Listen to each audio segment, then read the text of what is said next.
नमस्कार, टुडे न्यूजमा यहाँलाई स्वागत छ। म सरु लामा। न्यूज सुरु गरौं धनुषामा आजदेखि निषेधाज्ञा जारी भएको सम्बन्धी प्रसंगबाट।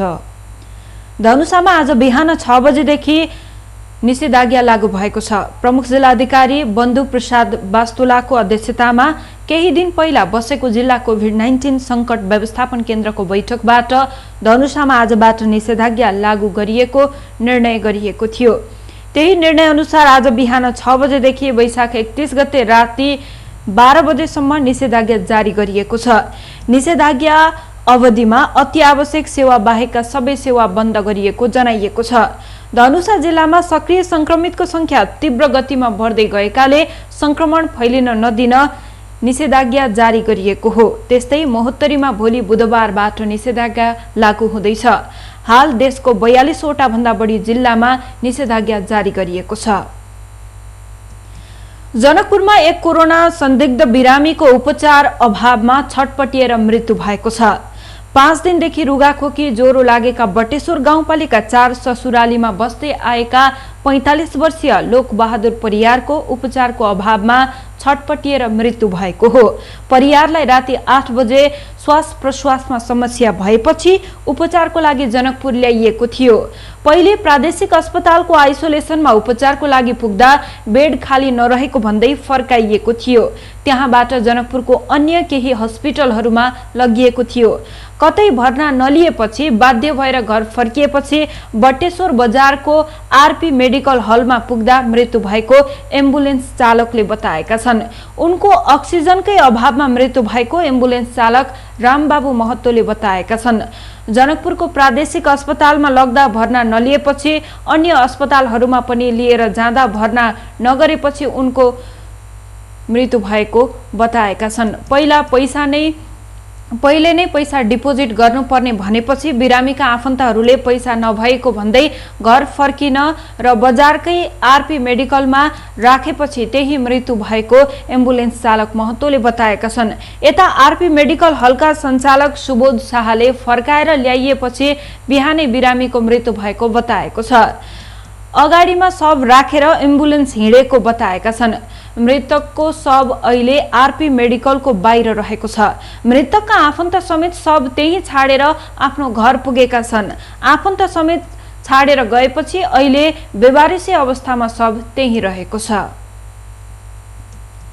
कोरोना भाइरसको संक्रमण प्रदेश नम्बर 2 मा फैलिरहेको बेला जनकपुर धामको मुजेलियामा अवस्थित मणिपाल अस्पतालको संरचनालाई कोभिड अस्पतालको रूपमा सञ्चालन गर्न लागि 20 आईसीयू बेड सहितको प्रारम्भिक चरणमा 100 शय्याको कोभिड अस्पताल सञ्चालन गर्ने प्रदेश सरकारको सोमबार बसेको बैठकले निर्णय गरेको छ।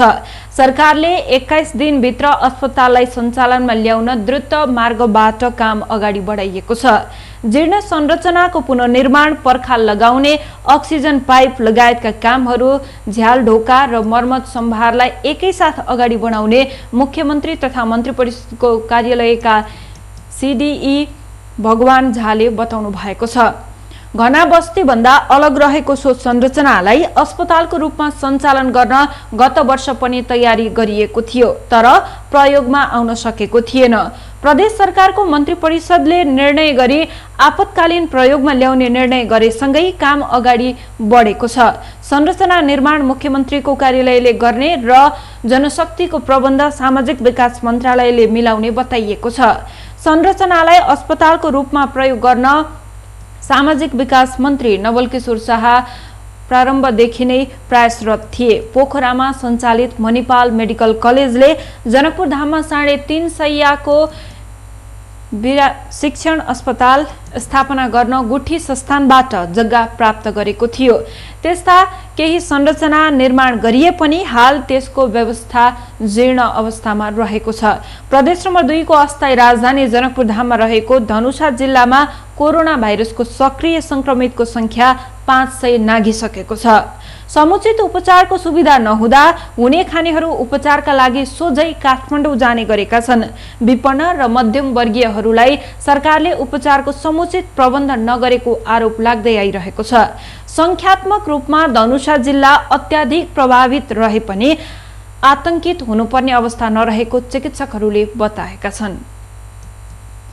बीपी प्रतिष्ठान धरानमा उपचाररत कोरोना संक्रमितको मृत्यु भएको छ। मृत्यु हुनेमा सप्तकोशी एक सप्तरीका 50 वर्षीय पुरुष रहेका छन्। श्वास प्रश्वासमा समस्या आएपछि उनको मंगलबार बिहान 5:15 बजे मृत्यु भएको बीपी प्रतिष्ठानका सहप्रवक्ता चुरामणि पोखरेलले बताउनु भएको छ। उनी उच्च रक्तचाप र अन्य दीर्घरोगी पनि थिए। सबै आन्तरिक उडानहरू बन्द भएका छन्। कोरोना भाइरसको संक्रमण बढ्दै गएपछि आइतबार बसेको मन्त्री परिषदको बैठकले गए रातिदेखि लागू हुने गरी सबै आन्तरिक उडान बन्द गर्ने निर्णय गरेको हो। सरकारको निर्णय अनुसार देशैभरिका सबै आन्तरिक उडानहरू बन्द भएका छन्। त्यस्तै आउँदो बिहीबारदेखि भारत बाहेकका अरू सबै अन्तर्राष्ट्रिय उडान बन्द हुनेछन्। सरकारले नेपाल भारत बीच एयरबलमा आधारित उडान भने कायम नै राखेको छ।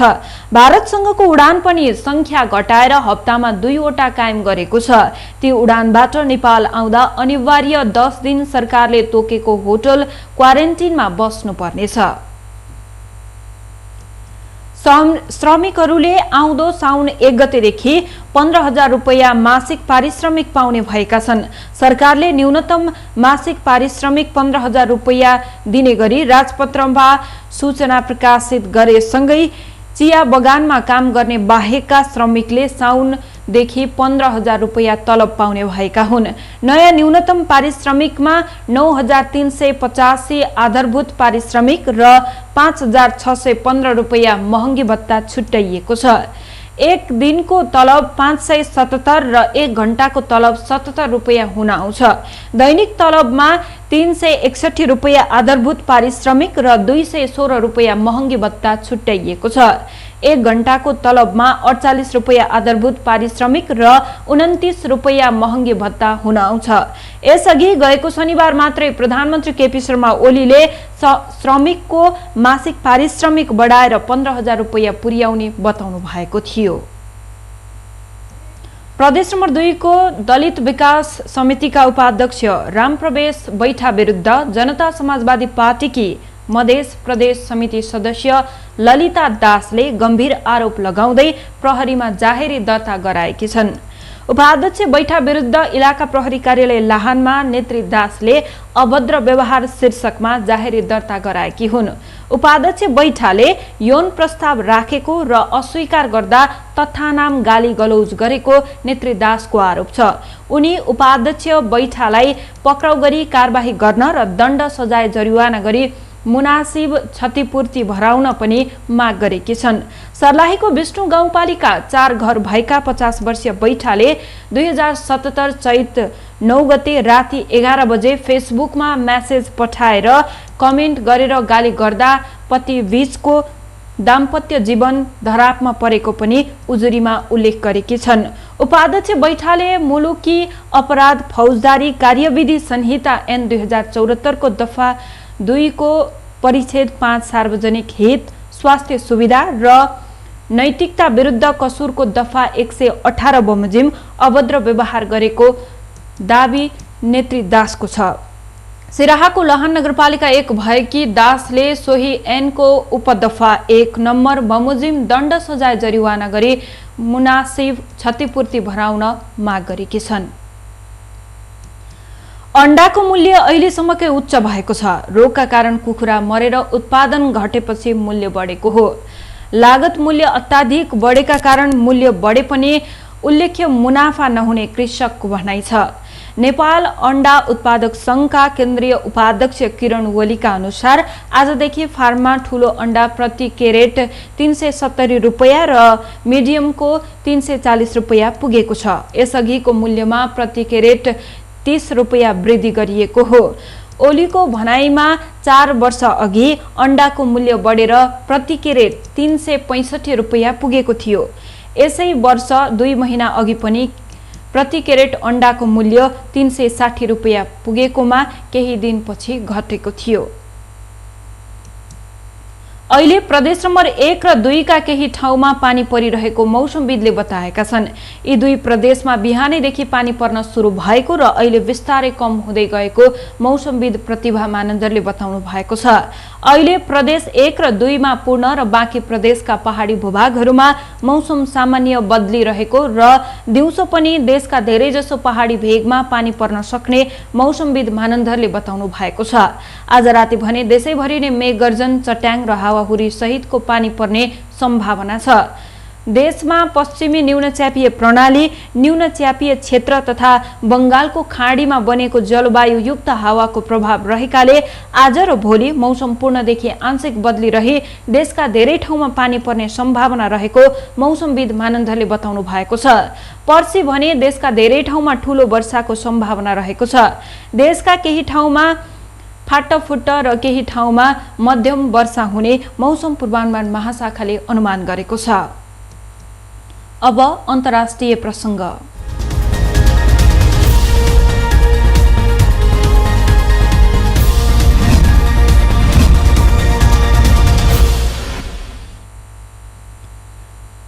कोरोना महामारीमा साथ नदिएको भन्दै भारतको उत्तर प्रदेशका बासिन्दाहरूले प्रधानमन्त्री नरेन्द्र मोदी प्रति आक्रोश व्यक्त गरेका छन्। हिन्दूहरूको लागि संसारकै पवित्र शहर वाराणसी तथा आसपासको क्षेत्रमा महामारी भयावह बन्द पनि कुनै पनि साथ नदिएको भन्दै त्यहाँका नागरिकहरूले आक्रोश व्यक्त गरेको बीबीसीले जनाएको छ। मोदीले आफ्नो निर्वाचन क्षेत्रमा बढेको संकटमा समेत साथ नदिएको उनीहरूको गुनासो छ। वाराणसी सहितको उत्तर प्रदेशका नागरिकहरूले संकटका बेला प्रधानमन्त्री कहाँ छन् भनेर सोधिरहेको बीबीसीले जनाएको छ।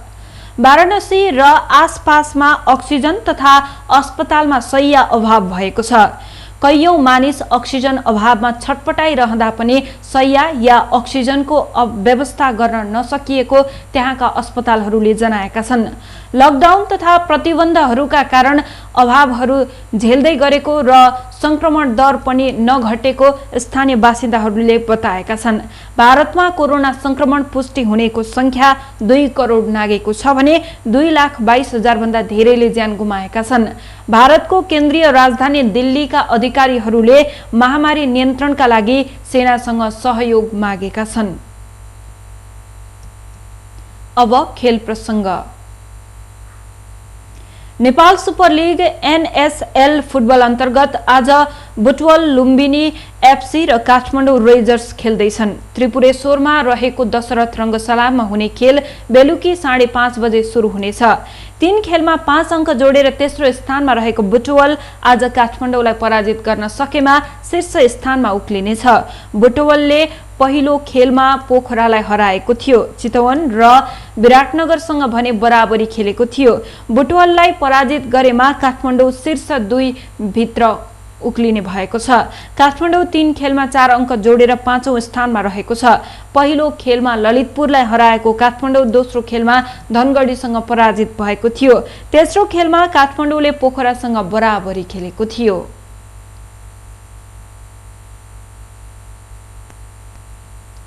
हवस् त, यसका साथै टुडे न्यूज अहिलेलाई सकियो। हाम्रो अर्को बुलेटिन लिएर पुनः उपस्थित हुने नै छौं। टिभी टुडे जनकपुर हेर्दै गर्नुहोला। नमस्कार।